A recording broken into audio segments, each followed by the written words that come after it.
নমস্কার বন্ধুরা, welcome to unicorn. তো গাইস, এই ভিডিওতে আমরা কথা বলবো Indian football related transfer update নিয়ে। মোহনবাগান নিয়ে কিন্তু একের পর এক বিগ রুমার্স কিন্তু বেরোতেই থাকছে। সত্যি মোহনবাগান হয়তো 100 কোটির টিম সামনের মরশুম করতে চলেছে। মানে শোনা যাচ্ছিল না, এই বছর 70 কোটির টিম বানিয়েছে, সামনের মরশুম 100 কোটির টিম বানাবে। যদিও সেটা মার্কেট ভ্যালু থেকে বলা হয়, বাট তারপরও সেরকমই কিন্তু চিন্তা ভাবনা সঞ্জীব গোয়েঙ্কা হয়তো করছে। এবং যে জায়গায় এই মরশুম প্রবলেম ছিল, সেই জায়গাগুলোতে মানে ঠিক করার জন্য উঠে পড়ে লেগে পড়েছে অলরেডি মোহনবাগান ম্যানেজমেন্ট। এবং সেখানে অলরেডি আইএসএল এর ফাইনাল পড়ে আছে, একটা বড় ম্যাচ মোহনবাগানের পড়ে আছে। মোহনবাগান ট্রেভেল জিতবে কিনা সেই দিকে এখন সবাই লক্ষ্য। তবে তার মাঝেই কিন্তু সামনের মরশুমের প্ল্যানিং শুরু হয়ে গিয়েছে এবং একের পর এক বড় রুমার্স কিন্তু মোহনবাগান নিয়ে বেরিয়ে আসছে। তার সঙ্গে ইস্ট বেঙ্গল নিয়েও খবর আছে, সেগুলো তোমাদেরকে এই ভিডিওতে জানাবো। লাস্ট অব্দি ভিডিওটা দেখতে থাকো। আমাদের চ্যানেলে প্রথম হলে আমাদের চ্যানেলটিকে সাবস্ক্রাইব করে তার পাশের বেল আইকনটাকে অবশ্যই অন করে দিও। তো প্রথমে যদি আমরা চলে যাই মোহনবাগানের খবরে, তো মোহনবাগান নিয়ে কি বড় খবর বেরিয়ে আসছে। তো প্রথমত বিদেশিদের মধ্যে অলরেডি একটা বড় আপডেট আসছে, সেটা হচ্ছে জ্যামি ম্যাকলারেন, অস্ট্রেলিয়ান এ লিগের লেজেন্ড, এ লিগের all time top goal scorer, 4টে বছর টানা গোল্ডেন বুট জিতেছে, শেষ 7 বছরে 5 বার এ লিগে গোল্ডেন বুট জিতেছে। আলাদাই প্লেয়ার, মেলবোর্ন সিটির লেজেন্ড, সে মোহনবাগানে আসতে পারে। এবার অনেকেই জিজ্ঞেস করছে কনফার্ম হয়ে গেছে কিনা। দেখো, কনফার্ম যখন চুক্তিপত্র সই করে তখন হয়, এবং আমার মনে হয় না এখনো চুক্তিপত্রে সই হয়েছে বলে। যদি হয়েও থাকে হয়তো এখন আমরা জানতে পারবো না। এ লিগ শেষ হবে, তার সব খেলা শেষ হবে, তারপরে হয়তো আপডেট আসবে। তবে এই মুহূর্তে ম্যাকলারেনকে সাইন করানোর রেসে মোহনবাগান লিড করছে এবং ম্যাকলারেনের মোহনবাগানে আসার একটা বড়সড় পসিবিলিটি আছে। সালদিকুকে রিপ্লেস করতে পারে ম্যাকলারেন, এবং সেক্ষেত্রে একটা কোয়ালিটি অস্ট্রেলিয়ান অ্যাটাকিং ট্রায়ো আমরা দেখতে পেতে পারি ডিমি, জ্যামি এবং কামির মধ্যে। কামি মানে জেসন কামিংস। তো সেখানে কিন্তু সেটা তো একটা বড় রুমার্স আছে, যেটা একটা বড় শাইনিং হবে। One of the best signing ISL এর হিস্ট্রিতে গেমি ম্যাকলারেন এলে সেটা কিন্তু হবে। তো সেই একটা বড় খবরের পাশাপাশি বাকি মোহনবাগান কাদের টার্গেট করেছে, একটা টার্গেটের নাম হচ্ছে জিকসন সিং। জিকসন সিংকে টার্গেট করেছে, তারও মোহনবাগানে আসার সম্ভাবনা অনেকটাই বেশি। এবার অভিষেক সূর্যবংশী যেহেতু ভালোভাবে উঠে এসেছে, তাই অনেকের প্রশ্ন জিকসনকে নিয়ে কি লাভ হবে, অভিষেককেই সুযোগ দিতে পারে। বাট যেহেতু মোহনবাগান এএফসি চ্যাম্পিয়ন্স লিগ 2 তে খেলবে, সেক্ষেত্রে টিমের বেঞ্চ স্ট্রেংথ হয়তো বাড়িয়ে রাখতে চাইছে এবং একজন বড় চেহারার সেন্ট্রাল ডিফেন্সিভ মিডফিল্ডারের দরকার পড়ে, এটা আমরা দেখেছি। এবং সেই জন্যই বারবার কিন্তু হাবাসকে দীপক তাঙ্গড়িকে ইউজ করতে হয়েছে। দীপক তাঙ্গড়ি কিছু সময় ঠিকঠাক খেলেছে, কিছু সময় হতাশ করেছে, প্রচুর কার্ড দেখেছে। তবে জিকসন থাকলে সেই অপশনটা থাকবে যে সিডিএম হিসেবে খেলার জন্য তাঙ্গড়ি এবং জিকসন দুজন বড় চেহারার প্লেয়ার থাকবে, সঙ্গে অভিষেক সূর্যবংশীর অপশন থাকবে। এবার অভিষেক সূর্যবংশী কিন্তু প্রপার একদম সিডিএম না, সিডিএম এ ভালো খেলেছে, বাট সে কিন্তু মেনলি সেন্ট্রাল মিডফিল্ডার, মানে অনুরূপ থাপা যে পজিশনটাই বেশি খেলতে প্রেফার করে সে টাইপের। মানে জিকসনের পাশেও তুমি অভিষেক সূর্যবংশীকে খেলাতে পারবে। অল ইন্ডিয়ান মিডফিল্ড নিয়েও যাওয়া যেতে পারে, জিকসন, থাপা অথবা অভিষেক, সামনে সাহাল। সেই অপশনগুলো মোহনবাগান রাখছে, যেহেতু এসিএল 2 তে খেলতে হবে। তো সেই কারণে মোহনবাগান কিন্তু জিকসনের জন্য একটা বড় টাকার প্রস্তাব দিতে চলেছে। ডিলটা ক্র্যাক হয়ে গেলে মিডফিল্ডের শক্তি অবশ্যই মোহনবাগানের বাড়বে। এবং এর পাশাপাশি মোহনবাগানের ডিফেন্সের একটা দুর্বল জায়গা, যেটা হচ্ছে লেফট সেন্টার ব্যাক বা লেফট ব্যাকের জায়গাটা। সুভাশিস বোস যথেষ্ট ভালো খেলেছে, যথেষ্ট ভালো করেছে, তবে তারপরেও ওই জায়গাতে মোহনবাগানের একটা অপশন কম মনে হচ্ছিল, যে যদি সুভাশিস কোনো কারণে ইনজিওর্ড হয়ে যেত, সেখানে কিন্তু টপ কোয়ালিটির অপশন কিছু ছিল না। তো সেখানে বাঁদিকে ভালো খেলতে পারে সেই টাইপের একটা ডিফেন্ডারকে অবশ্যই মোহনবাগান মিস করছিল।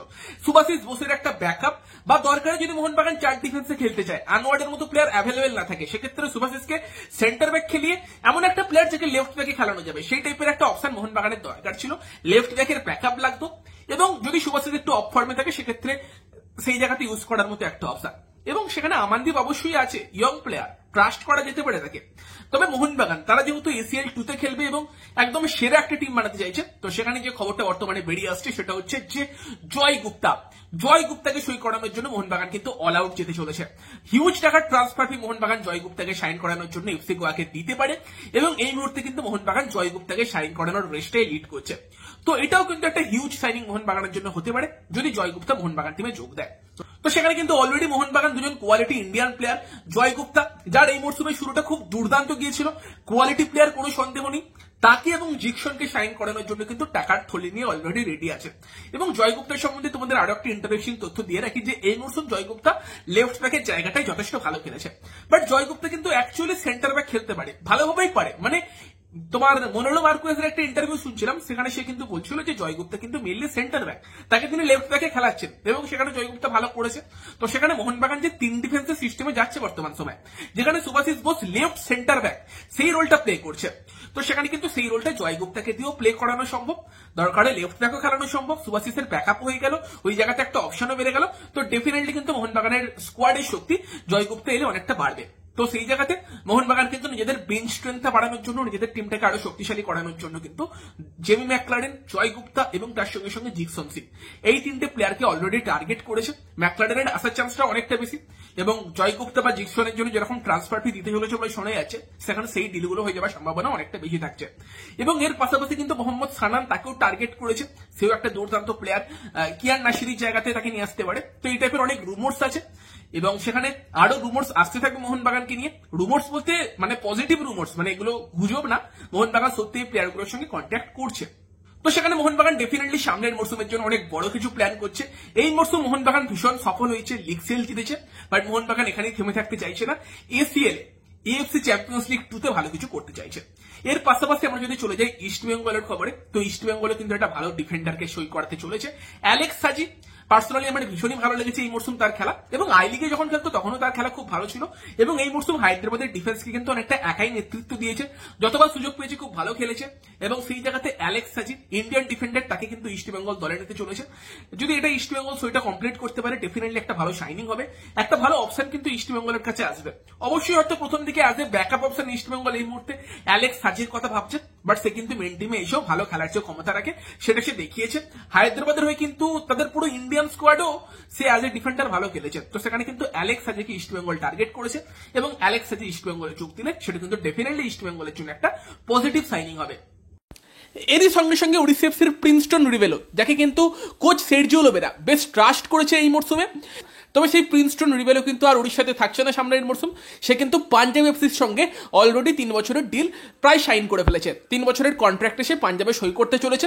এবং এর পাশাপাশি কিন্তু চেন্নাই এফসির গোলকিপার শ্রমিক মিত্র, সেও কিন্তু চেন্নাইতে 3 বছরের জন্য থাকতে চলেছে, আরো কন্ট্রাক্ট এক্সটেনশন করতে চলেছে। বাকি অনেকে রয় কৃষ্ণাকে নিয়ে জিজ্ঞেস করছো, তো দেখো রয় কৃষ্ণা তাকে হয়তো ওড়িশা এফসি রাখছে না বা সে ওড়িশাতে থাকছে না, এরকমই আপাতত খবর আছে।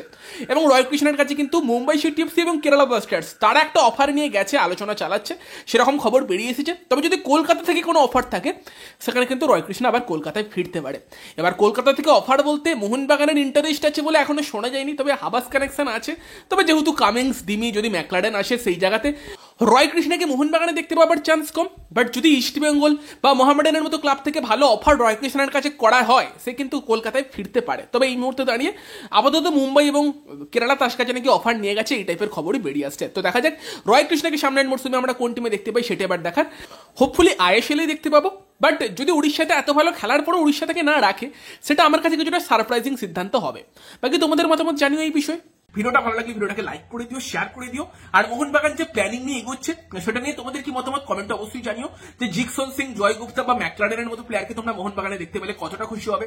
বাকি আর তোমাদের কি মনে হয় যে কোন পজিশনের প্লেয়ারদের মোহনবাগানে টার্গেট করা উচিত, তোমাদের মতামত অবশ্যই কমেন্টে জানিও। ভিডিওটা ভালো লাগলে ভিডিওটাকে লাইক করে দিও, শেয়ার করে দিও। আমাদের চ্যানেলে প্রথম এলে আমাদের চ্যানেলটিকে সাবস্ক্রাইব করে তার পাশে বেল আইকনটাকে অন করে দিও। তো চলো গাইস, এই ভিডিওতে এই পর্যন্তই, বাই বাই।